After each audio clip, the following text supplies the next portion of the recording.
Sabes, los neoconservadores y los neoliberales han estado difundiendo la mentira de que la invasión de Rusia a Ucrania fue una agresión no provocada contra Ucrania. Quiero decir, ninguna guerra ha sido más provocada, al menos en tiempos modernos que yo sepa. Rusia estuvo intentando, durante 15 años, el presidente Putin extendió la rama de olivo, trató de negociar una solución diplomática pacífica a la crisis de Ucrania y la OTAN, y en cada etapa fue bloqueado.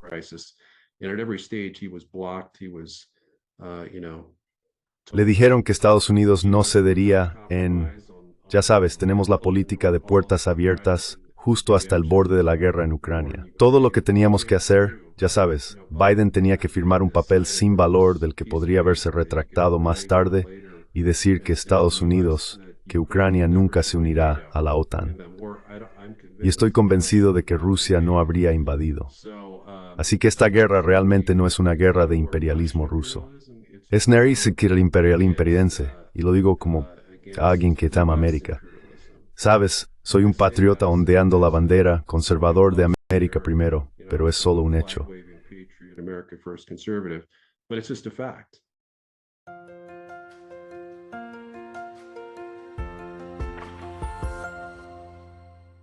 Hello everybody.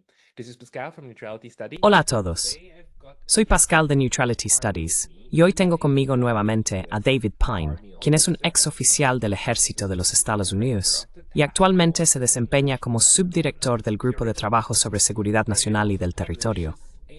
David también publica un popular Substack llamado The Real War, en el que analiza asuntos internacionales y la política nacional de Estados Unidos. David ha estado siguiendo de cerca la transformación del Partido Republicano y la campaña presidencial de Donald Trump. Recientemente escribió un artículo sobre el regreso de los neoconservadores y cómo Trump ha estado seleccionando algunas figuras firmemente pro-guerra, como Marco Rubio o Mike Waltz, para su gabinete, a pesar de sus promesas de no repetir las elecciones neoconservadoras de su primera presidencia. Estos y la reciente escalada entre Estados Unidos y Rusia, con misiles de ataque ahora siendo disparados en territorio ruso previo a 2014, son los dos temas que queremos discutir hoy. Así que David, bienvenido de nuevo al programa. Gracias por invitarme. David, comencemos con el primer tema y luego pasaremos al más dramático en un momento. La retórica que Donald Trump tuvo durante su campaña fue que quiere poner fin a las guerras eternas. También dijo en entrevistas y demás que entiende que las personas que eligió para su gabinete, como el Morsa, el señor siempre olvido su nombre, Bolton, no eran propicias para ese fin, ¿verdad? Y que algunas personas incluso actuaron a sus espaldas para seguir implementando sus políticas pro-guerra. Ahora que ha sido elegido de nuevo, como señalaste, Marco Rubio y Mike Waltz son elecciones sorprendentes, porque pertenecen, aunque no a la misma categoría de neoconservadores, aún pertenecen a los neoconservadores. ¿Cómo te explicas eso a ti mismo? ¿Y qué podemos esperar de estas personas?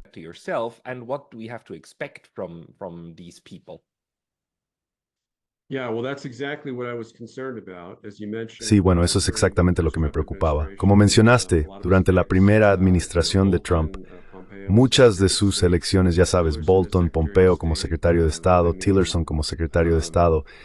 Quiero decir, hubo varias elecciones muy preocupantes que realmente lo disuadieron de hacer lo que quería hacer, que en primer lugar era tener un acuerdo de paz integral con Rusia. Y eso se descarriló principalmente debido al engaño de la colusión Trump-Rusia, que luego fue completamente desmentido.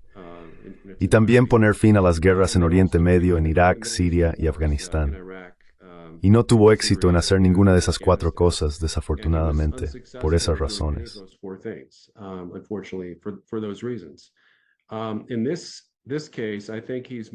En este caso, creo que está más comprometido que nunca a terminar con las guerras eternas de Estados Unidos, con la esperanza de degradar la membresía de Estados Unidos en la OTAN, quizás adoptando la excelente idea de Sumatra Maitra, de una OTAN inactiva, donde Estados Unidos retire sus tropas de Europa, pero continúe apoyando a la OTAN en términos de su paraguas nuclear y fuerzas navales, su flota del Atlántico y flota del Mediterráneo.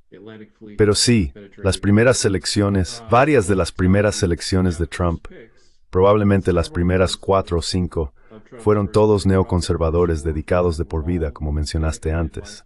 Mike Waltz, creo, fue el primero como asesor de seguridad nacional. Es alguien que apoyó todos los paquetes para Ucrania hasta el último. Creo que fue en mayo o por ahí.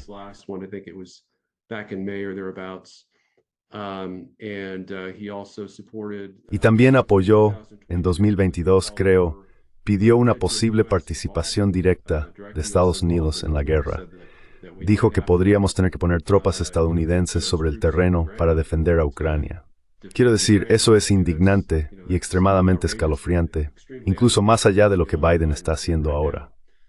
Marco Rubio, de manera muy similar, ha sido un animador para Ucrania hasta principios de este año, pero no sobre la base de que los intereses de seguridad nacional de Estados Unidos no estuvieran involucrados en Ucrania, sino más bien sobre la base de que no incluía financiamiento para la frontera, lo cual se consideró más crítico en el lado conservador republicano en el Senado. Y luego ha habido algunas otras elecciones también.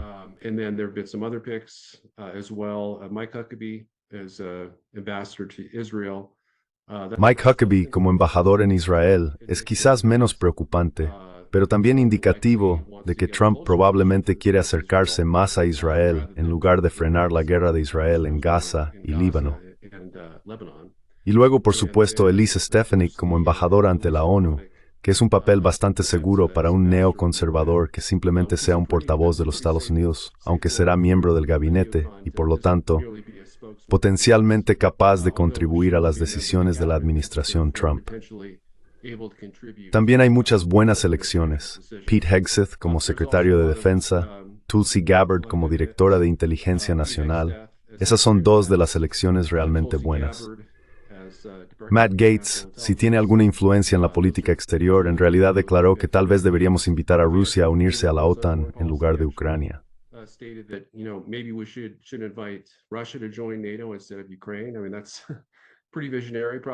Quiero decir, eso es bastante visionario, probablemente un poco tarde porque ya no es práctico. Pero la mera idea de que tendríamos algún tipo de acuerdo de seguridad mutua con Rusia en lugar de Ucrania es algo por lo que he estado abogando durante muchos años. Pete Hegseth ha declarado que no quiere enviar, está muy preocupado por la guerra en Ucrania. Quiere verla terminada y no quiere enviar a su propio hijo a luchar en Ucrania por una disputa fronteriza entre dos dictadores, esencialmente. Así que habrá estas dos alas en competencia. Están bastante equilibradas en términos de números y roles, excepto por el hecho de que Trump y J.D. Vance están muy fuertemente del lado pro-paz.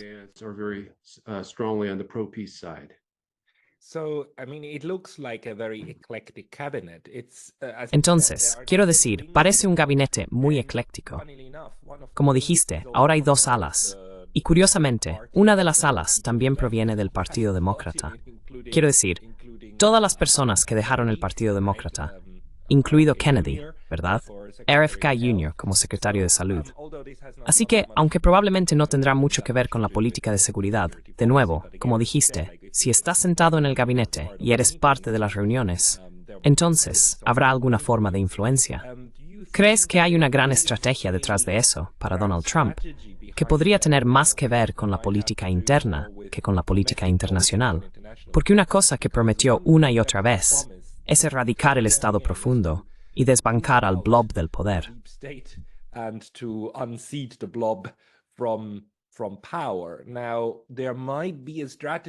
Ahora, podría haber una estrategia para incluir a ciertas personas del establishment, pero no a otras, con el fin de facilitar la aprobación de todo el gabinete, porque todavía tiene que pasar por el Congreso, ¿verdad? ¿Está tal vez considerando esta estrategia al hacer estas elecciones? O tal vez simplemente cree en estas personas, y en realidad no es tan firme anti-neocon como lo hizo parecer durante la campaña. Pero, por otro lado, la elección de J.D. Vance habla fuertemente en contra de eso. ¿Puedes hablar sobre esto?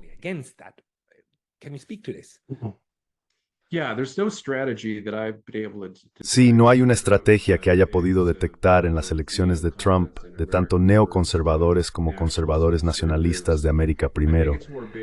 Creo que se basa más en la lealtad. Es quien él percibe como leal a él personalmente. Y lo que eso significa es, ya sabes, generalmente apoyar su agenda. No necesariamente toda, sino simplemente, ya sabes, alguien que no lo va a traicionar, alguien a quien no ve como parte del Estado profundo. Quiero decir, en mi opinión, y creo que en la tuya también, como has insinuado, los neoconservadores generalmente son parte del Estado profundo. Sabes, son personas que asociaríamos con el blob, personas que intentarían sabotear acuerdos de paz, como escribí en mi artículo, potencialmente con Rusia y China, y por supuesto también con Irán, con nuestra guerra por poder contra Irán en el Medio Oriente que se está librando a través de Israel.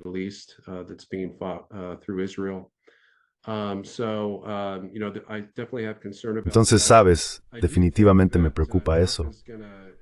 Creo que se puede contar con que Trump haga muchos movimientos positivos para tratar de terminar la guerra en Ucrania lo antes posible. Mi preocupación en realidad es que el presidente Biden, ya sabes, con estas últimas acciones escalatorias de autorizar el uso de misiles de ataque en el interior de Rusia, incluso fuera de la región de Kursk, eso podría escalar, causando que Rusia reaccione de manera proporcional, pero de una forma que llevará a una especie de ojo por ojo, donde ya sabes, nos ataquen de una manera mayor de lo que nosotros los hemos atacado. Ya los hemos atacado de una manera mayor de lo que los hemos atacado antes.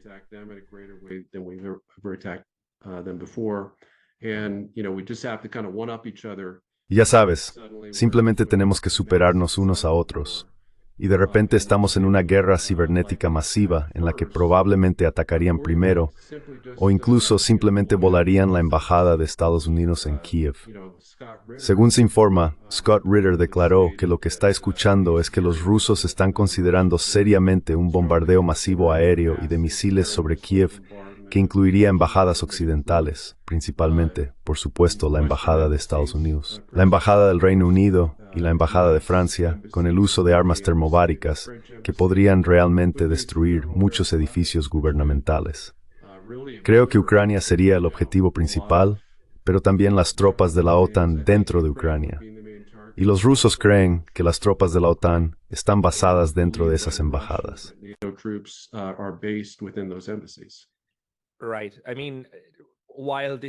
Claro, quiero decir, aunque esto es ciertamente una posibilidad, me sorprendería mucho porque los rusos hacen un punto muy fuerte de adherirse a las normas diplomáticas. Hasta donde yo sé, no hay un solo caso en el que los rusos o los soviéticos hayan atacado un edificio de embajada. Quiero decir, los únicos momentos en que eso sucede, recientemente fue con Israel atacando un consulado o embajada de Irán en Siria. Y estuvo el famoso bombardeo de la embajada china en Yugoslavia por parte de las fuerzas de la OTAN y de Estados Unidos. Pero incluso en el primer caso, Estados Unidos se disculpó. Así que, quiero decir, las grandes potencias no tienen un historial sólido de realmente romper estas normas diplomáticas. Así que esperaría que no fuera el caso, pero ciertamente se está volviendo mucho más peligroso.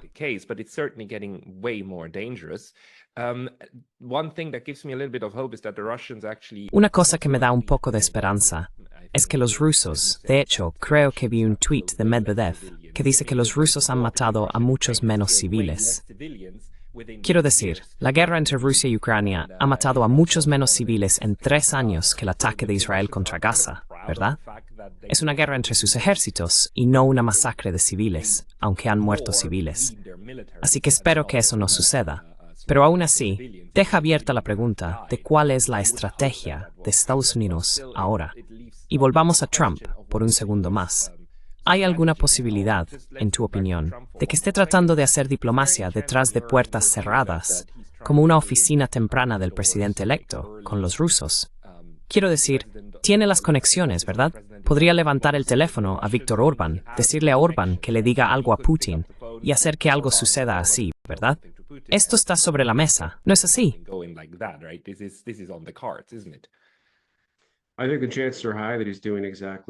Creo que hay muchas posibilidades de que esté haciendo exactamente eso. Y esa es realmente nuestra mejor esperanza. Es que, ya sabes, independientemente de lo que esté haciendo Biden, Putin entienda que Biden está de salida. Quiero decir, es un presidente viejo y senil que solo intenta, ya sabes, causar tantos problemas como sea posible y hacer que el mundo arda tanto como pueda para causar problemas a la administración Trump, sabotear sus intentos de paz, porque realmente es uno de los presidentes más belicistas en la historia moderna de Estados Unidos, mientras que Trump se ha dedicado cada vez más a la paz. No lo fue durante el primer mandato, pero fue influenciado por sus asesores neoconservadores para no hacer todas las cosas que había prometido o comprometido a hacer.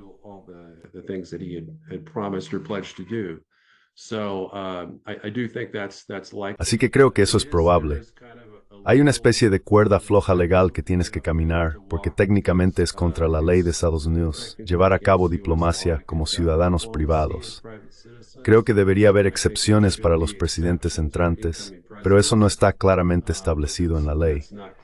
Biden prácticamente hizo lo mismo. Llevó a cabo su propia diplomacia, haciendo llamadas a líderes extranjeros justo antes de convertirse en presidente.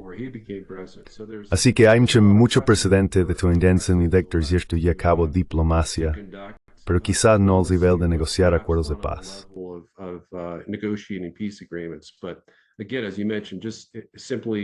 Pero nuevamente, como mencionaste, él podría simplemente levantar el teléfono, llamar al gobierno ruso y decirles que todo lo que Biden está haciendo lo va a cancelar el primer día. Toda la ayuda a Ucrania va a ser suspendida y va a presionar a Zelensky hasta que acepte negociar la paz. Si eso significa que Zelensky no está en la mesa porque se niega a estar allí, entonces puede ser una negociación directa entre Estados Unidos y Rusia, lo cual creo que es lo ideal.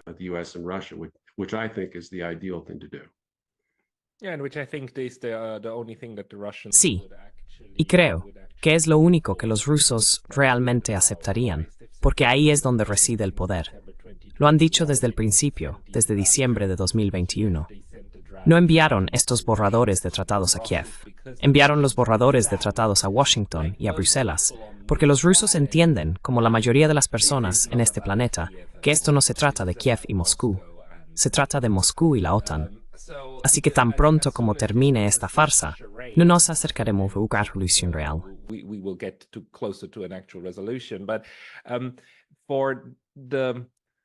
Pero para la administración Trump, o este periodo de transición, que ahora parece como si Biden estuviera tratando de quemar tantos puentes como pueda, ¿cuál crees que es el papel del Pentágono?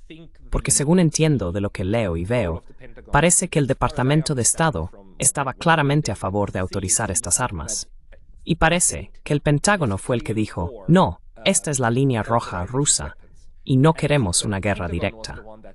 Estamos luchando esto como una guerra por poder. Esa es la estrategia, y vamos a seguir con eso. Ahora, Biden, o quien sea que maneje al señor Biden en este momento, logró en ese caso anular esto, o el Pentágono ha cambiado su estrategia. ¿Qué crees que es?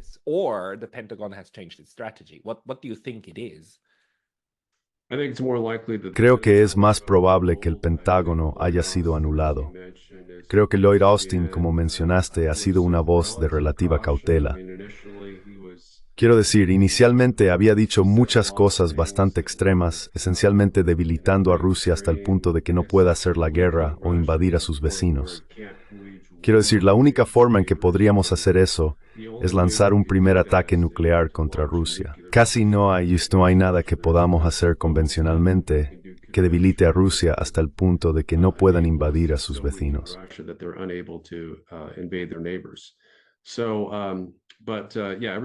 Entonces sí, todo lo que he leído sugiere que Lloyd Austin ha sido una voz de cautela en lo que respecta a este tema específico, que está escalando con la autorización de misiles de ataque estadounidenses en el interior de Rusia, fuera de las regiones rusas y exteriores de Ucrania. Así que creo que simplemente fue anulado. Y puede demostrar que Blinken y el ala belicista de la administración neoliberal de Biden mantienen la ascendencia con el presidente de los Estados Unidos.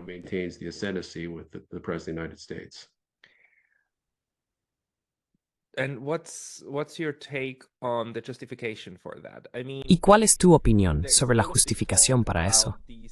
Quiero decir, se habla mucho de estos misiles, la autorización del ataque, siendo básicamente una respuesta muy razonable a esta horrible escalada, esta inimaginable escalada de los rusos, al involucrar ahora tropas norcoreanas.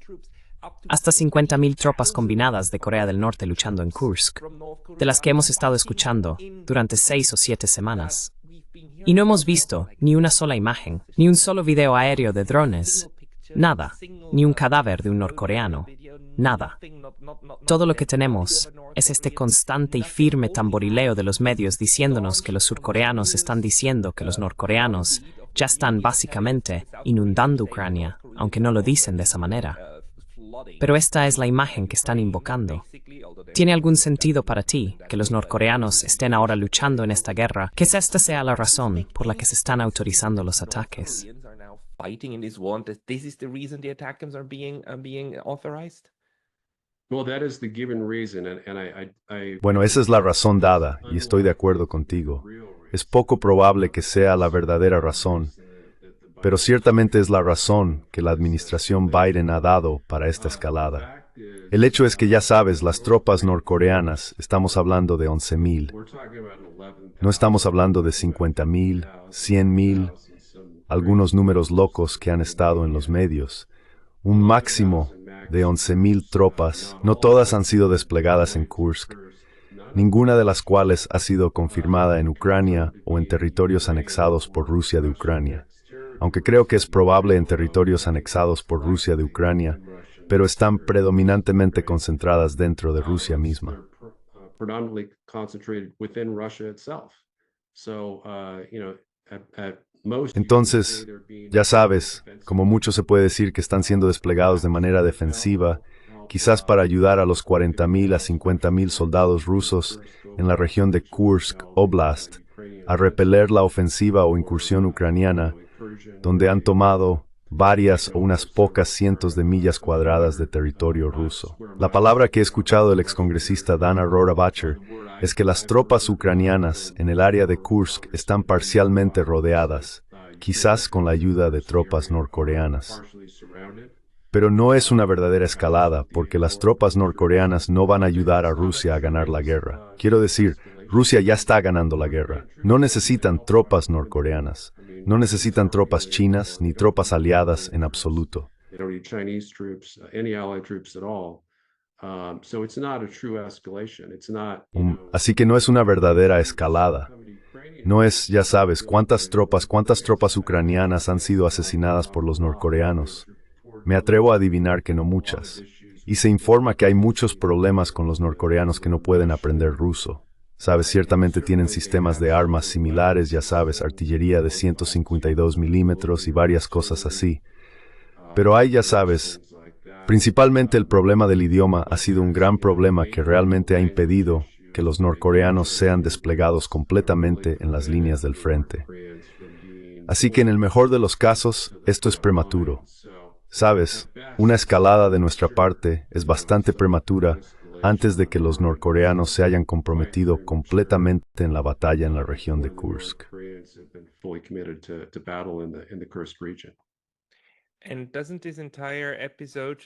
¿Y no muestra todo este episodio nuevamente el increíble estado de nuestro entorno de propaganda? Es simplemente asombroso para mí.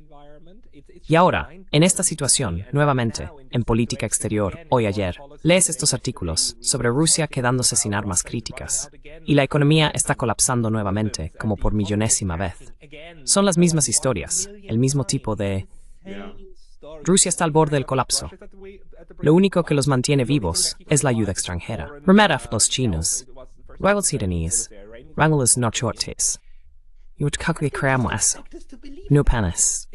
It's worried. What do you make out of this? It's getting so dumb. It's total nonsense. It's so Orwellian. Es un completo disparate. Es tan orwelliano. La cuestión con la propaganda es que, para tener éxito, típicamente debe tener un elemento de verdad. Eso es lo que siempre hemos entendido. No hay ningún elemento de verdad en la propaganda que estamos escuchando. La propaganda suele ser al menos un 50% verdad, 50% mentiras. Lo que están diciendo sobre la guerra en Ucrania ha sido un 80% a 90% mentiras. Y por supuesto, con Rusia, eran la sexta economía más grande del mundo por PPA antes de que comenzara la guerra. Ahora son la cuarta economía más grande, según todas las medidas, según el FMI, el Banco Mundial y la CIA. Y están calificados por el FMI, que es el estándar de oro en estimaciones de PIB por país, para tener un PIB de 6.9 billones, que se redondea a 7 billones. Es más alto que Alemania, que es alrededor de 6 billones, y más alto que Japón, que es 6.5 billones.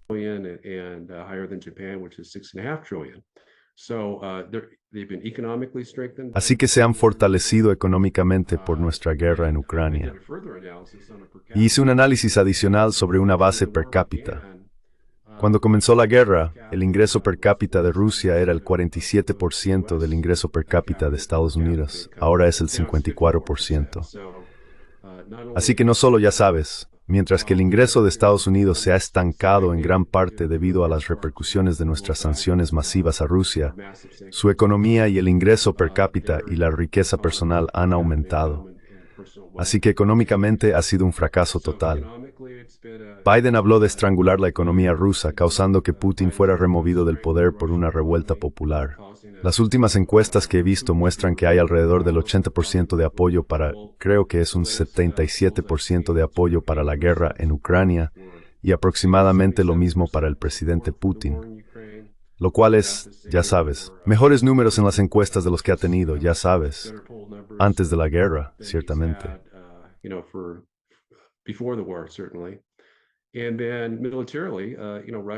Y luego, militarmente, ya sabes, Rusia ha aumentado el tamaño de su ejército en servicio activo a niveles de la Guerra Fría, niveles soviéticos, 1.5 millones, que es un 50% más de lo que tenían antes de la guerra.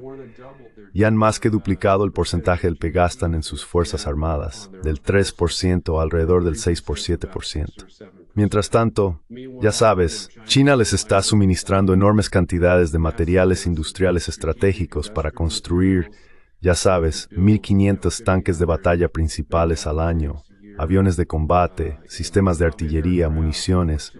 Construyen más municiones de artillería que toda la OTAN combinada. Tienen, ya sabes, 2 a 3, incluso 4 veces más tanques que nosotros, o al menos los tenían antes de la guerra, y con las tasas de construcción que están manteniendo ahora, probablemente todavía los tengan.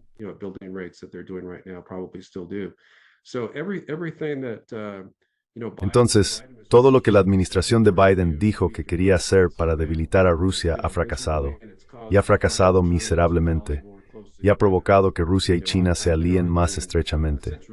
He estado argumentando desde realmente los años 90 que la amenaza más existencial que enfrentaría Estados Unidos sería una alianza sino-rusa.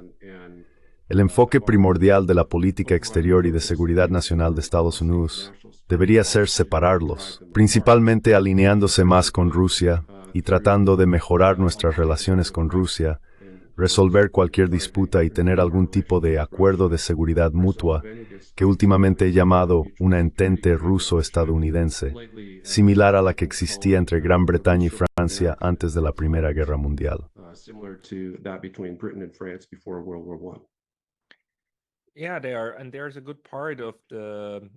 Sí, lo están. Y hay una buena parte del mundo de la política exterior de Estados Unidos que comparte esa perspectiva. Creo que Tucker Carlson es uno de ellos. Sabemos que este es también un sector de las personas que tienen la atención del presidente Donald Trump. Tal vez volviendo a ese tema, con las elecciones de personas, me parece que Donald Trump es el más probable de desescalar o intentar desescalar la guerra en Europa, particularmente la situación en Ucrania. Pero nuevamente, las elecciones que hizo parecen indicar que cuando se trata de Oriente Medio, Irán, Rusia y China, podría ser una historia diferente.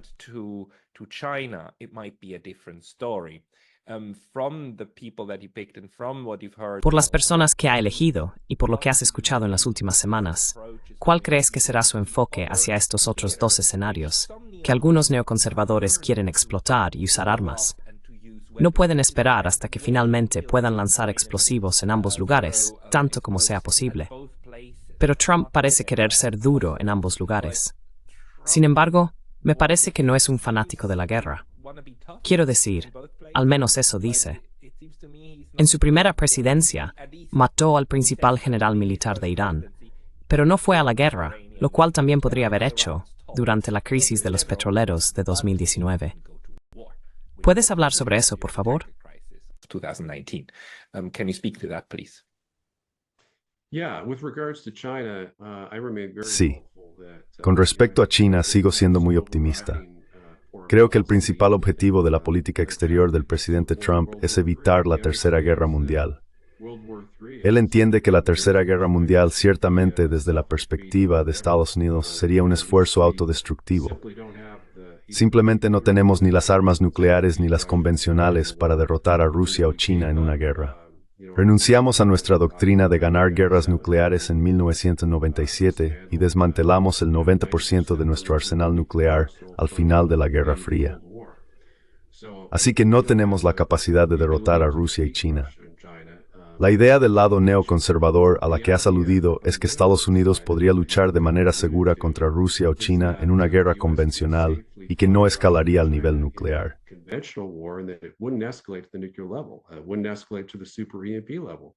No escalaría al nivel de Super EMP. Algunos de ellos creen que ni siquiera escalaría al nivel cibernético, al menos en términos de ataques cibernéticos masivos en los territorios de cada uno.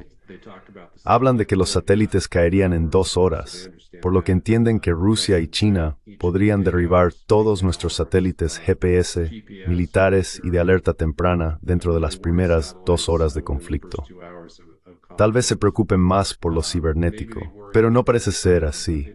Personas como Robert O'Brien, el ex asesor de seguridad nacional, escribieron un libro como esencialmente necesitamos construir una marina SIVA que iguale a la marina de China.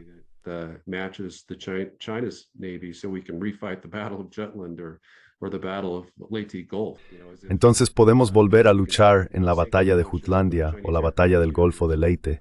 Ya sabes, como si pudiéramos hundir un montón de portaaviones, cruceros y destructores chinos, y ellos no reaccionarán o escalarán al nivel nuclear si están al borde de la derrota en términos de intentar retomar el control de Taiwán militarmente.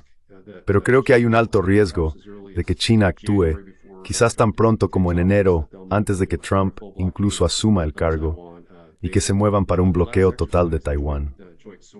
Su último ejercicio, el ejercicio Joint Sword 2024B, fue revelado hoy por el almirante Paparo, quien es el almirante comandante de US Indo-PACOM, que los chinos en realidad usaron 152 barcos en su último ejercicio de ensayo de invasión taiwanesa.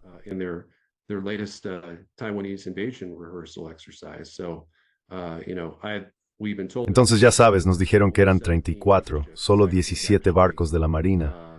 En realidad eran 152. Así que ya sabes, China está claramente lista para una guerra mundial total con los Estados Unidos. Si defendemos Taiwán, no creo que nos ataquen preventivamente a menos que estén muy seguros de que lo haríamos. Rusia también está lista. Pero ya sabes, Putin es muy sensato. Sabes, de todos los líderes del mundo hoy en día tienes toda la razón. Putin no es probable que haga explotar nuestras embajadas. No es probable que lance ataques cinéticos contra los Unidos y la OTAN. Muy bien podría lanzar ciberataques que serían bastante importantes y mayores que cualquier cosa que hayamos visto antes. Pero hoy me alentó mucho leer que el presidente Putin o el gobierno ruso está realmente extendiendo una rama de olivo.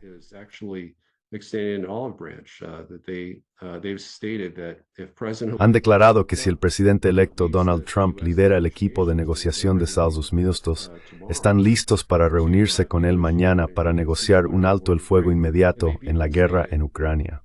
E incluso han declarado que estarían dispuestos a considerar un alto el fuego a lo largo de las líneas actuales, que Putin repudió. Por primera vez, lo repudió en su propuesta de paz del 14 de junio, donde afirmó que la paz solo se puede lograr con la evacuación total de las tropas ucranianas de las fronteras constitucionales de los 4 ex-oblasts rusos. Así que eso es una gran concesión. También han concedido que están dispuestos a hacer un alto el fuego en lugar de un acuerdo de paz permanente. Sikor sperar frex o oferta de paz justo un día vezes por Ucrania y misiles attack MS en el depósito de municiones en Bryansk. Russian ammo dump in Bryansk.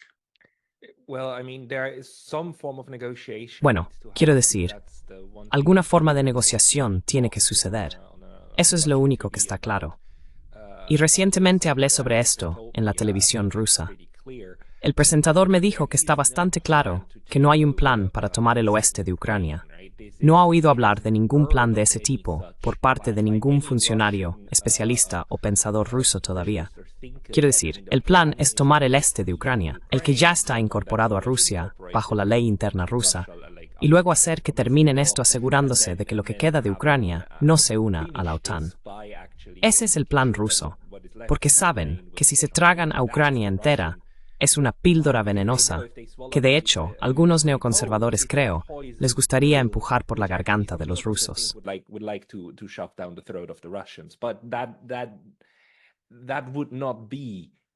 Pero eso no sería en su mejor interés, lo que significa que lo que salga de ello aún necesita ser negociado, lo que significa que a algún nivel también los rusos deben ser conscientes de que algo tiene que ceder. Ahora, ¿quién puede negociar eso? ¿Y quién está dispuesto a negociar? Esa es la pregunta, ¿verdad? El señor Zelensky todavía parece creer que todo lo que se necesita es un golpe más y luego recupera Crimea. Los estadounidenses parecen querer dejarlo en esa ilusión, y los europeos también están hablando de eso.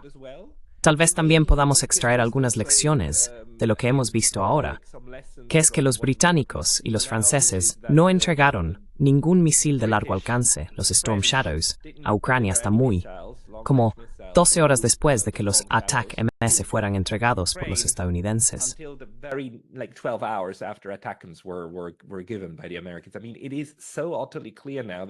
Quiero decir, ahora es tan absolutamente claro que todos los europeos están bajo la influencia directa de los Estados Unidos, que casi duele, ¿verdad?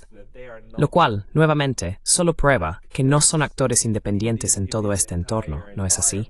Los únicos que todavía dijeron no a estos misiles son los alemanes. ¿Crees que Scholz se mantendrá firme en esto? ¿O crees que es solo cuestión de otra semana hasta que los misiles Taurus también sean aprobados?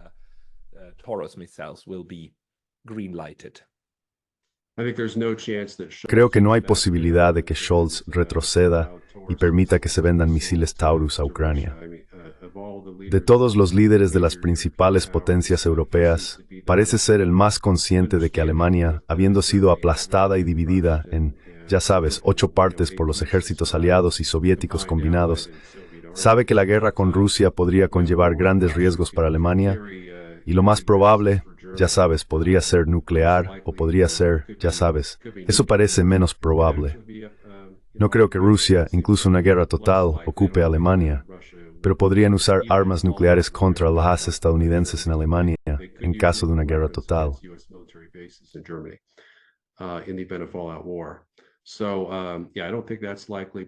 Entonces sí, no creo que eso sea probable.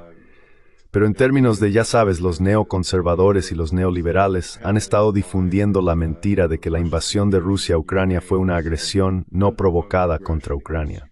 Quiero decir, ninguna guerra ha sido más provocada, al menos en tiempos modernos, que yo sepa. Rusia estuvo intentando durante 15 años, el presidente Putin, ya sabes, extendió la rama de olivo, trató de negociar una solución diplomática pacífica a la crisis de Ucrania y la OTAN. Y en cada etapa fue bloqueado. Se le dijo que Estados Unidos no comprometería. Tuvimos la política de puertas abiertas justo hasta el borde de la guerra en Ucrania.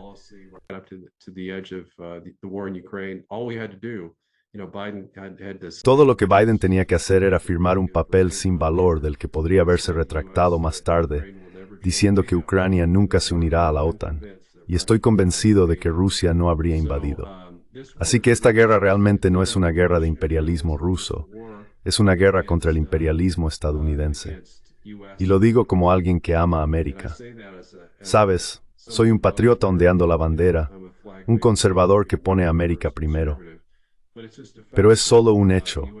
Estados Unidos tiene un imperio liberal que hemos estado impulsando. La OTAN es la mayor representación de ese imperio. Por eso es tan crítico que Trump actúe para retirar nuestras tropas de la OTAN, mientras mantiene una garantía nuclear para realmente desactivar toda esta bomba de tiempo o toda esta situación con Rusia de conflicto innecesario.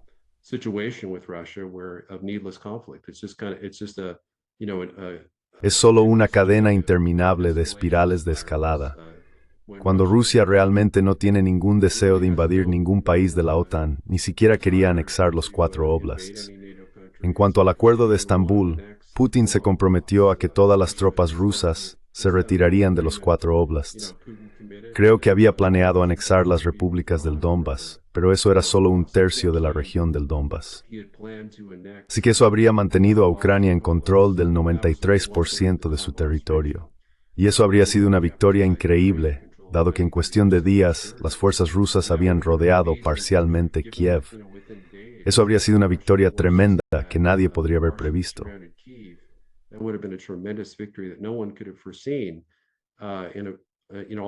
Sabes, aunque habría implicado la neutralidad de Ucrania fuera de la OTAN y su desmilitarización parcial, habría sido una victoria que nadie podría haber previsto. Y realmente eso era como nuestro requisito mínimo. Según la administración de Biden, eso era lo que querían ver. Querían ver a las tropas rusas retroceder a sus fronteras previas a la guerra. Putin se comprometió a eso como parte del acuerdo de Estambul. Y aún así, Biden decidió torpedearlo después de que, ya sabes, Putin decidiera imprudentemente retirarse del norte de Ucrania y Kiev perdiera prematuramente antes de que el acuerdo hubiera sido completamente firmado y finalizado.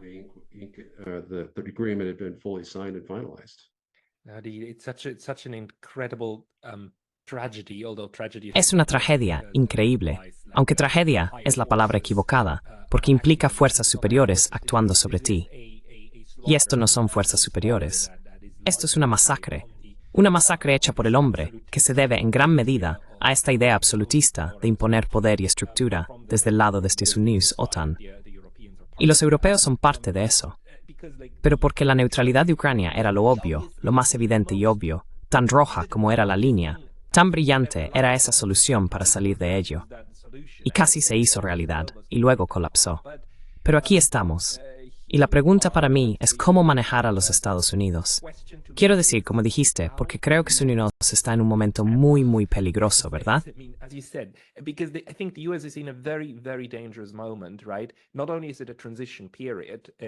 No solo es un periodo de transición, internamente, hacia la próxima administración. Es un periodo de transición en el equilibrio de poder, ¿verdad? Alejándose del momento unipolar hacia algo mucho más distribuido. También es una transición, creo, del modelo económico de los Estados Unidos, porque lo que esta guerra también ha dejado al descubierto es que los rusos son capaces de producir lo que necesitan para luchar en esa guerra.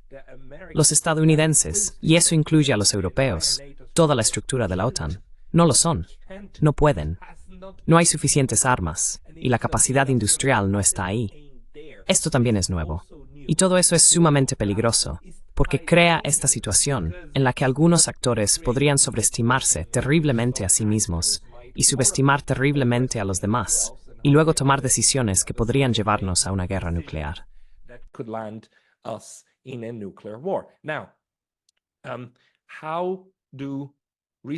Ahora, ¿cómo tratan las personas razonables, los estadistas del otro lado en Rusia y China, con una situación tan frágil? Hablé con Karen Kwiatkowski ayer, y ella dijo, mira, una gran parte de la población estadounidense está en contra de estas guerras. No las quieren. Están en contra de esto. Eres parte de eso desde el lado conservador, que dice, claro, necesitamos por supuesto que Estados Unidos esté seguro y todo, pero necesitamos desescalar todas estas guerras. Ahora, incluso si hay una gran mayoría de personas así y eligieron a Donald Trump, este periodo es tan peligroso. ¿Cuáles serían tus recomendaciones, si fueras un asesor para Rusia y China, sobre cómo acercarse a Estados Unidos para no colapsar en una guerra mundial?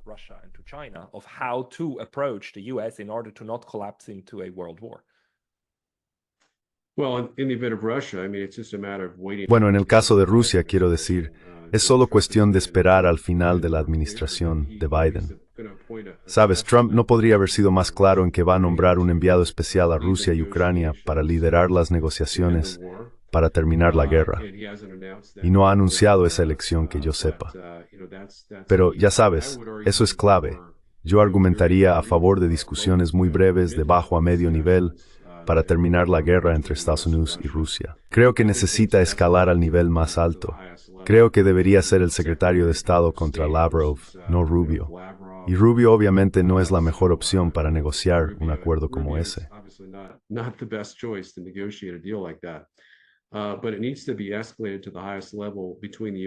Pero necesita ser escalado al nivel más alto entre Estados Unidos y Rusia, solamente, sin incluir a Ucrania, porque en última instancia serán Trump y Putin quienes se reúnan para firmar en la línea de puntos y finalizar un acuerdo de paz.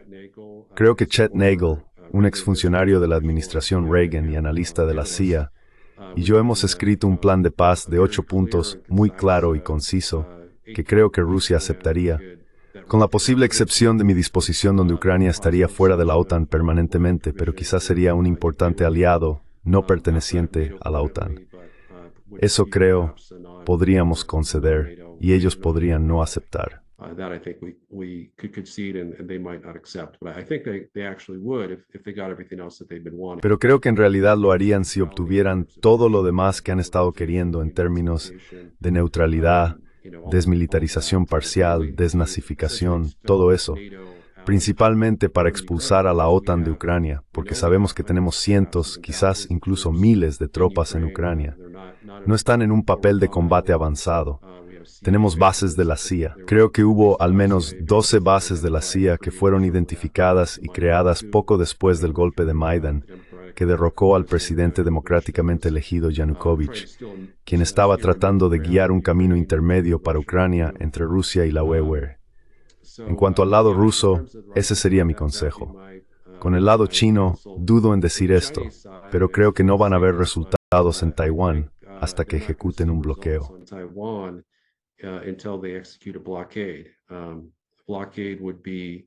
Un bloqueo podría no consistir en ataques cinéticos directos con las fuerzas militares taiwanesas.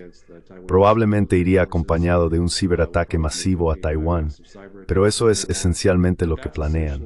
Creo que dentro de meses, pero quizás dentro de los próximos años, esencialmente dirían, está bien, este es nuestro último intento final de negociación pacífica antes de que comience una guerra a gran escala. Y usarían eso para presionarnos o chantajearnos a nosotros y a Taiwán para aceptar sus términos de reunificación. Y como sabes, creo que hemos discutido anteriormente, tengo mi propio plan para la reunificación china de Taiwán.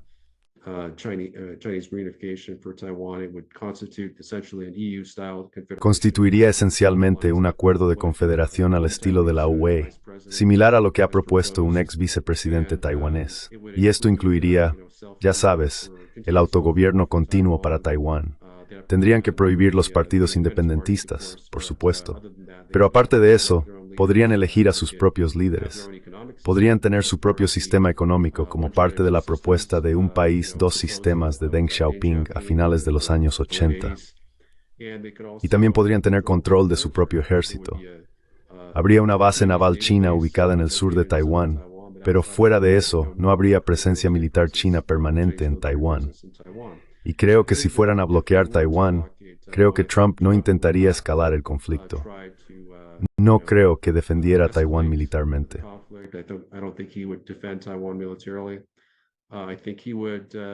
Creo que él vería la sabiduría de las negociaciones directas, que incluirían algún tipo de acuerdo de reunificación para prevenir la Tercera Guerra Mundial.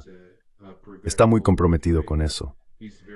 Esa es su prioridad número uno, porque, y debería ser, ya sabes, la prioridad número uno de cualquier líder occidental racional debería ser la supervivencia del Estado Nacional. Porque si vas a la guerra con China, vas a la guerra con Rusia, es una guerra a gran escala. Va a escalar al menos al nivel cibernético y quizás incluso al nivel nuclear. Incluso si eso solo involucra armas nucleares no estratégicas, ya sabes, en las que nuestras bases son destruidas. Sabes, perdemos decenas de miles de estadounidenses, tal vez incluso, ya sabes, cientos de miles de tropas y marineros.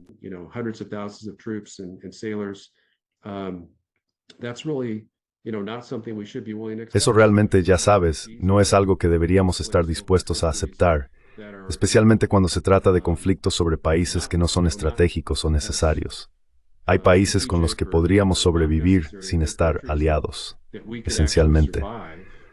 Ucrania, obviamente el plan de Rusia, como discutimos, no es la anexión.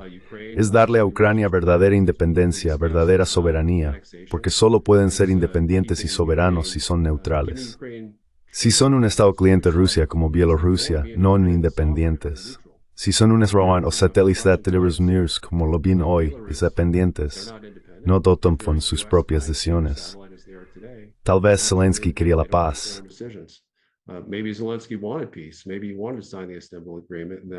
Tal vez él quería firmar el Acuerdo de Estambul, y luego Boris Johnson y Biden de alguna manera lo presionaron para que no lo firmara.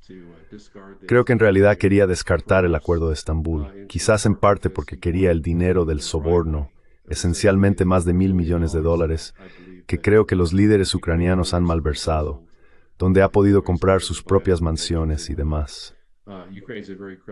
Ucrania es un país muy corrupto. Es el país más corrupto de Europa. Ya no es el más pobre. De hecho, ahora es el tercero más pobre. Así que en realidad ha mejorado un poco gracias a esta masiva inyección de ayuda occidental que bordea los $200.000 millones solo de Estados Unidos.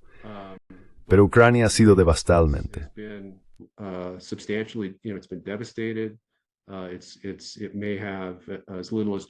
Puede que tenga tan solo el 20% de su red operativa durante los meses de invierno, donde van a tener como 4 horas de calefacción. Sabes, miles de ucranianos probablemente morirán por la destrucción de su red eléctrica. ¿Y a qué costo? Quiero decir, no están ganando ningún territorio. No tienen esperanza de ganar ningún territorio. No van a poder negociar para conseguir más territorio. Pero si hay alguna esperanza para que Ucrania recupere sus territorios perdidos, es en la mesa de negociaciones, porque ahora que están superados en número 2-1 por las fuerzas rusas dentro de Ucrania, simplemente no hay perspectiva de que recuperen alguno de sus territorios.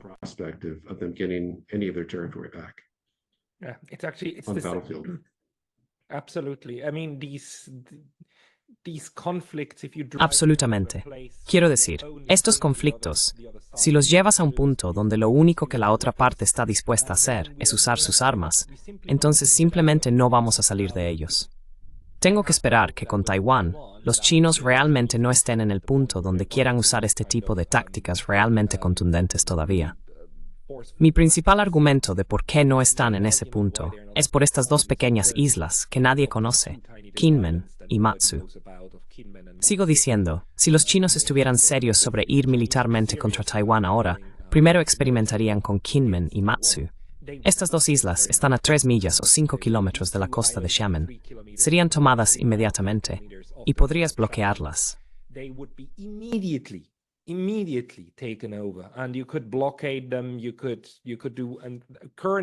Podrías hacer eso, y actualmente están bajo administración taiwanesa, y los chinos respetan eso. El continente respeta eso.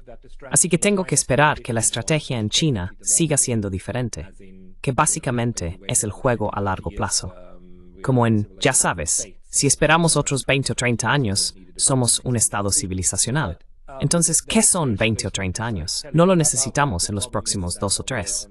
Pero no hay una predicción precisa sobre eso. El problema es que del lado de los neoconservadores de Estados Unidos, generalmente quieren la guerra más pronto que tarde. Tal vez como última pregunta, ¿cuál es tu mejor esperanza de lo que la administración Trump puede hacer para desinflar estos conflictos una vez que estén en el poder en enero? ¿Cuáles crees que serán los primeros pasos probables que tomará esta administración?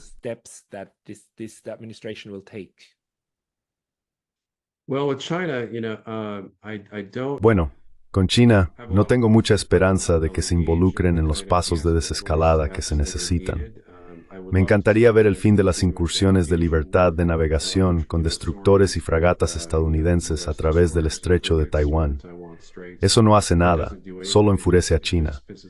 Por mucho que quiera continuar e incluso maximizar los envíos de armas a Taiwán, es una causa perdida. no hay manera de que puedan defender su propio país por sí solos. Ni siquiera creo que Estados Unidos podría defender Taiwán si tuviéramos que hacerlo. Así que, lógicamente, desde una perspectiva puramente racional y amoral, creo que tendría sentido suspender.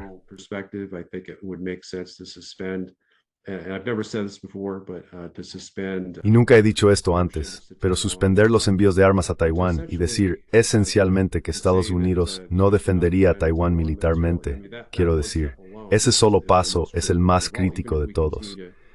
Incluso si seguimos enviándoles armas, decir que Estados Unidos no intervendría militarmente obligaría a los líderes taiwaneses, y por supuesto son muy partidarios de la independencia con el presidente William Lai, a darse cuenta de que están solos.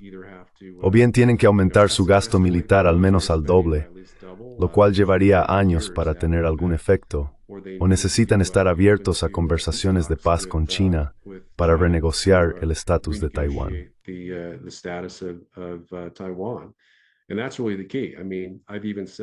Y esa es realmente la clave. Quiero decir, incluso he dicho que la administración Trump debería considerar mediar en conversaciones de paz, mediar en conversaciones de unificación, y esas conversaciones podrían durar un año o más, o podrían llegar a un acuerdo donde la reunificación no entre en vigor quizás hasta dentro de 3 o 4 años. Pero ese es el tipo de progreso que creo que China necesitaría ver para evitar ejecutar un bloqueo. Algo en esas líneas que sea desescalatorio, algunas concesiones como decir que Taiwán es parte de su esfera de influencia y que Estados Unidos lo reconoce, y cortar los lazos de seguridad.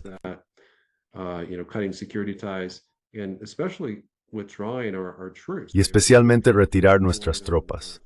Tenemos 300 tropas desplegadas en 3 islas taiwanesas, incluyendo Kinmen, que es una de nuestras bases, así como Formosa y luego algunas otras islas taiwanesas en el medio. Así que necesitamos, ya sabes, minimizar nuestros lazos de seguridad con Taiwán. Necesitamos maximizar las conversaciones de paz con China. Sabes, he dicho que ya sabes, la seguridad ucraniana. Hemos demostrado que los Estados Unidos no pueden confiar en los Uru para lograr su seguridad. La única esperanza que tiene Ucrania para lograr seguridad es a través de un acuerdo de paz mínimamente aceptable para Rusia y eliminar todos los incentivos para que alguna vez ataquen a Ucrania nuevamente. Y eso lo tenían esencialmente en su lugar desde 1991 hasta 2014. Tenían un tratado de amistad y cooperación mutua en vigor que creo que Zelensky, ya sabes, no rescindió hasta 2019 o más tarde.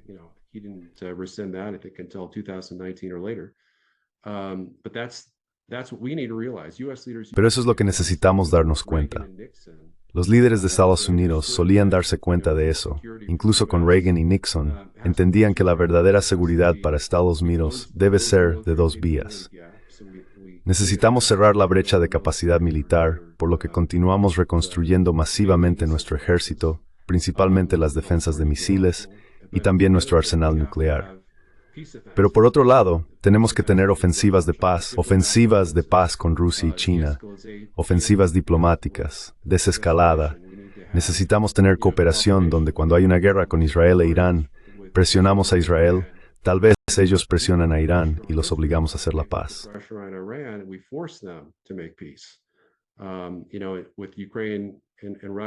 Sabes, con Ucrania y Rusia, necesitamos reconocer que Ucrania puede no estar en su esfera de influencia, pero eso es esencialmente su máxima prioridad de política exterior.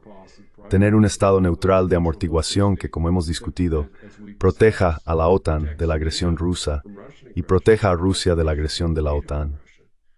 La idea de estados neutrales y estados de amortiguación es algo que todos entendían durante la era realista, durante la Guerra Fría, que hoy no logramos entender. Quiero decir, Yalta, por inmoral que fuera, por horrífico acto de apaciguamiento que fuera, mantuvo muy bien la paz nuclear entre la Unión Soviética y los Estados Unidos. Ningún lado lo violó durante 54 años, hasta que expandimos la OTAN hacia el este en 1999 hasta las fronteras de Rusia por primera vez.